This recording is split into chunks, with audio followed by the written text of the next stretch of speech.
Each month we get the chance to sit down and talk to Chattanooga Fire Chief Hyman a little bit about what's going on in and around the community. Today we are focusing a little bit on cooking safety since all of us are going to be in the kitchen making our Thanksgiving feast. Hi Chief Hyman, how are you? Good, how are you? Doing well. Thanks so much for joining us. Thank you. All right, so we just had a fire last night in the city of Chattanooga involving the kitchen. What can you remind folks out there as we get ready to cook tonight? Well, unfortunately, the individual fell asleep while they were cooking and a fire ensued after that. So we just want people to stay in the kitchen, stay aware when the stove is on, that a fire can happen in just a couple of seconds. We really got to pay attention. Keep folks in the kitchen, set timers, whatever you got to do.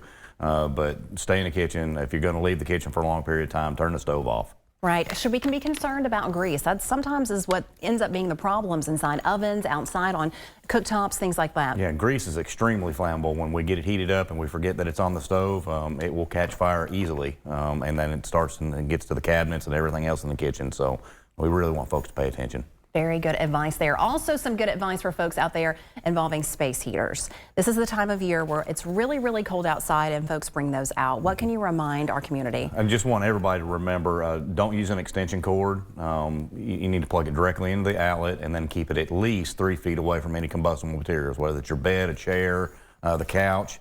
Just keep that stuff away and turn them off when you're not at home. Which is so hard. Sometimes we all forget that, and it's so important to make sure that you are turning them off when they're not in use. That's correct. All right. Yeah. Also, we want to tell folks a little bit about, you all had a big event the last few days involving a new fire engine. Tell us a little bit about it. Yeah, one of our new fire engines came in. It's a Smeel apparatus, and it's replacing an old 1995 apparatus that ran a lot of calls in the city for years.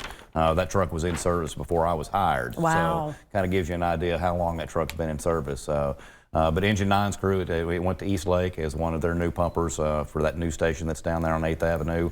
The guys are really excited about having it. They've done their training on it, and it ran its first calls last night. Tell us a little bit about the technology, the difference probably between those two engines. Yeah, the technology has come a long way. The trucks are much, much safer now. They're not near as loud. They don't have all the black smoke that pours out of them. They have airbags in them, seat belts. I mean, the modern technology that a car has today is what they have, and they're just much safer for the firefighters.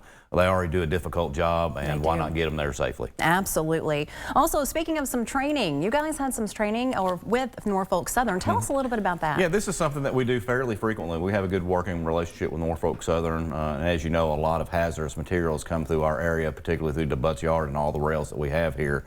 And Norfolk Southern has always been very open about letting us train with them.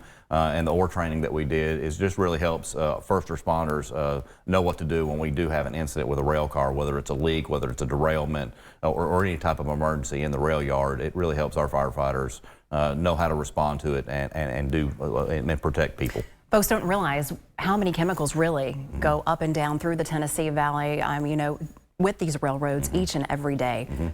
So it's very important I'm sure that you all have that training. Thank you so much for joining us this morning and updating us what's going on in the city of Chattanooga involving the Chattanooga Fire Department. We hope you all have a wonderful Thanksgiving. You do as well. And thank you for what y'all do each and every day. Appreciate it. Thank you. All right.